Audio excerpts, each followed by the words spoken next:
ठीक। तो गाड़ियां जो ही आई तो डॉक्टर ने आवाज दी, भिसिल दी, ए सब लोग तुरंत आओ। तो जो जहाँ से भाग, तो डॉक्टर और 2-3 लड़के तो ये क्या नाम से अलर्ट थे, उन्होंने घात लगा लिया और भाग करके घात न लगा पाए। तो जो आगे गाड़ी थी वो डॉक्टर के उसमें पड़ गई, तो डॉक्टर वाली गाड़ी के सभी लोग एकदम भस्म हो गए। सब कोई गाड़ी से नहीं, ऑटोमेटिक के पाए से के पाए सबको मार दिया, सब मर गए। पीछे वाली जो गाड़ी रही, तो पीछे वाली गाड़ी जब आगे, तो थोड़ा अंतर था गाड़ियों में, ठीक। तो हुआ क्या कि जो आगे वाली का जो हो गई, तो थोड़ा सा पानी बरस गया था, गड्ढा था, तो रुकी गाड़ी, तो रुके मत टड़ा दी। अच्छा, ये लोग जो पीछे वाले रहे चलती गाड़ी में टड़ाया, खत्म हो गए वो भी। हाँ, पीछे वाली के कोई भी नहीं खत्म हो, आगे वाले सब खत्म हो गए। पीछे वाली में हुआ क्या कि ओमनाथ जो था उसका दुश्मन ठोकिया का जो दुश्मन था, तो वो हमारा पहले चेला था सन 81-82 में। ओमनाथ हमारा चेला था पहले, वो भी बहुत खिलाड़ी। चेला तो आप बहुत बनाए हैं, मगर आप गुरु हैं। चेले तो सब चले गए और चले गए, लेकिन उसकी भी बात आपको मैं बता दूंगा, शॉर्ट में बता दूंगा कि मैं क्यों कायम हूँ भाई साहब, उसको भी बता दूंगा जी। तो हुआ क्या कि इधर ओमनाथ बगल में था, खिड़की खोल करके तुरंत पलटी लेकर के गाड़ी के नीचे आ गया। इनके फायर जितने रहे तो गाड़ी से डर बढ़ा, पीछे वाली गाड़ी के इंजर्ड हो गए 2-3 लोग, लेकिन मारा कोई नहीं, आगे वाली गाड़ी के सब पकाया हो गए। तो ओमनाथ बच गया इधर ठोकी का दुश्मन। तो एक काम तो ददुआ ठोकिया का पूरा हो गया कि ददुआ भैया का बदला उसने ले लिया कि सुबह मारा गया, तो शाम को क्या नाम से जितने जवान ददुआ के मारे गए थे 8-9, उतने पुलिस वालों को उसने मारा जी। बदला तो उसका हो गया, ओमनाथ नहीं मिला। ओमनाथ नहीं मिला, जो उसका मेन टारगेट था ओमनाथ। ओमनाथ कहाँ चला गया था? ओमनाथ हो पीछे वाली गाड़ी में था, पीछे वाली गाड़ी में बचा था। हाँ, पीछे वाली गाड़ी में बचा था। अब कहिए कि आपको ओमनाथ उसका दुश्मन चेला था, इधर आप ठोकिया को अपना चेला बताते हैं। तो चूंकि उस समय देखिए ये ठोकिया बाहर रहता रहा है, नया जवान था उस समय जब हम बगावत कर रहे थे 80-81-82 में, तो ओमनाथ खरदूषण नाम का एक व्यक्ति था बगैया का, तो खरदूषण के साथ रहा करता था। अब चूंकि मैं एजेड था, सीनियर था, खरदूषण भी हमारे गैंग में आके शामिल हो गया। उधर सन 80 के दौरान गया बाबा भी अपनी तरफ से बागी होकर के इधर आ गया, तो गया बाबा हो गया, खरदूषण हो गया, और इधर हम और ददुआ हो गए, तो 50 आदमियों का समथिंग गैंग हो जाया करता था। हुआ क्या कि बाबा ने कहा कि भाई इतने में बहुत लोग हो जाते हैं, अब काउन भाई मुझे आपकी ज़रूरत है, आप मेरा साथ दीजिए, मैं आपके इलाके में हूँ और क्या नाम से मैं नहीं किसी दिन मारा जाऊँगा अगर अलग होता हूँ, तो इतने लोग इकट्ठा रहने में ठीक नहीं है। तो फिर मैंने आपस में सलाह की ददुआ सीताराम वगैरह से सभी से कि भाई देखो, गए बाबू मुझको केवल अकेला मांग रहा है, इधर तुम लोग अपने आप में खूब परिपक्व हो गए हो, स्टैंड हो गए हो, तुम्हें कोई कमी तो रह नहीं गई। तो सीताराम ने तपाक से कहा था कि नहीं भैया, आपकी आवश्यकता हमें पहले भी रही है और आज भी है और रहेगी जब तक कायम है, हम आपको थोड़ी छोड़ेंगे। लेकिन ददुआ ने कहा था कि नहीं, बाबूजी, सीताराम को बाबूजी कहा करते थे सभी लोग, ददुआ बाबूजी ही बोलता था, बाबूजी और कुछ सोच ले। तो सीताराम ने कहा क्या सोच ले। ददुआ के सीताराम के कुछ ऐसे आड़े टेढ़े कुछ मजाकी रिश्ते भी थे, तो एक दूसरे से मजाक भी कर लिया करते। तो सीताराम ने कहा कि क्या सोच रहे हो, यहाँ हरकतों का ही। ददुआ को ये भी कहा था, क्या सोच रहे हो, यहाँ हरकतों का ही।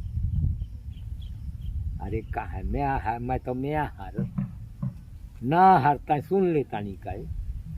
तो आपस में सलाह की बात की कि देखो, बड़कम्मा के अकेले जाने से एक तो गैंग 12 आदमियों का गया बाबा पूरा अपने अंडर में आ रहा है, उधर खरदूषण भी आ रहा है, तो हमारा बड़कौना को अलग कर देने से कुछ नहीं बिगड़ जाना, हमारा बन रहा है। चलो ठीक है, इसी तरह हुआ। फिर मैंने कहा कि भाई बाबा मैं साथ तो आ जाऊंगा, लेकिन मैं अकेला थोड़ी रहूंगा। तो बाबा ने कहा था कि नहीं, आप अपने एक नहीं 4-4 चेले आप रख लीजिए, आपका इलाका है, आपके ही इशारे पर हमको चलना है। और उस समय का कौल ये था, जैसे हमारे साथ एक फतेहपुर का उस समय सूरजभान सिंह ठाकुर था, तो फतेहपुर जब जाते रहे तो फतेहपुर में सूरजभान सिंह ठाकुर की सरदारी है, उधर बबेरू साइड जब जाते थे तो बबेरू साइड में गया बाबा की सरदारी है, इधर हमारे क्षेत्र में रहे तो हमारी सरदारी है। अलग अलग क्षेत्रों में भाई तीनों लोग एक कैटेगरी के थे। इधर सीताराम ददुआ को हमने इतना स्टैंड कर दिया था, इतना मजबूत बना दिया था कि मेरे से उनमें कोई कमी नहीं महसूस होती। भाई हमारा उसूल था कि अगर हम किसी बात के जानकार हैं, गुरु हैं, मास्टर हैं, तो हम अपने चेले को, अपने साथी को ऐसा परिपक्व बना दें कि हमसे वो आगे बढ़ जाए, तभी तो हमारा नाम रोशन होगा। अन्यथा हम मात्र गुरु रहिया। जिस प्रकार से दर्शकों जो है गुरु रह जाता है, मगर चेला उनसे आगे निकल गया। मगर जब निकल गया, आज गुरु वहीं का वहीं रह गए, अपने परिवार के पास है, मगर चेला जो है कहाँ चले गए उनका पता नहीं है। क्योंकि देखिए समय सबका आता है, अगर जो जैसा करेगा वैसा भरेगा। और दर्शकों में एक बात और बताऊंगा कि यहाँ पे सुंदरलाल पटेल जो कि 12 लोगों को जिंदा जला दिया था। जी हाँ, 12 लोगों का आप सुन के आश्चर्यचकित हो जाएंगे। आइए मैं दादाजी से जानकारी लूंगा कि 12 लोगों को जो है जिंदा जला दिया था। हाँ, हमारी सुनिए भाई साहब। देखिए उस समय चूंकि क्या नाम से डॉक्टर ठोकिया मारा गया था, गैंग छिन्न भिन्न हो गया था। ठोकिया की जगह पर उसके भाई दीपक पटेल ने कुछ दिन तो कमान संभाली, लेकिन उसमें लड़कपन था, इतनी बुद्धि नहीं थी। वो कुछ गलत कार्यों की उसमें हैबिट रही, जिनके की परिणाम स्वरूप उसको पुलिस से तालमेल बना करके सरेंडर करना पड़ा। वो जेल चला गया। ठीक, दीपक पटेल। अब दीपक पटेल के बाद सुंदर उर्फ रागिया और बलखड़िया ये सरदार बनते हैं, गैंग की कमान ये संभालते हैं। इनके साथ गैंग के और तमाम लोग बबली कोल वगैरह। और आप जो बिछियन की बात करते हैं, बिछियन वाले उस गोड़ ठाकुर था, मेरी समझ में गोड़ था, जंगली ठाकुर गोड़ है वो, उसका नाम मेरी समझ में भूल गया भाई साहब, नहीं नाम मुझे भी याद था।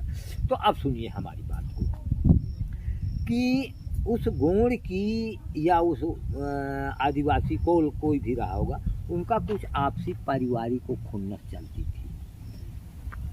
आदिवासी जातियां हैं कुछ मर्यादित ऐसी, अब उसको मैं डिफिनेशन नहीं देना चाहता कि किसके साथ क्या कैसे हुआ, कुछ ऐसा ही है कि उसके वो अरे भूल गया भाई। तो उसका तो उसके परिवार के साथ कुछ ऐसी घटना हुई थी।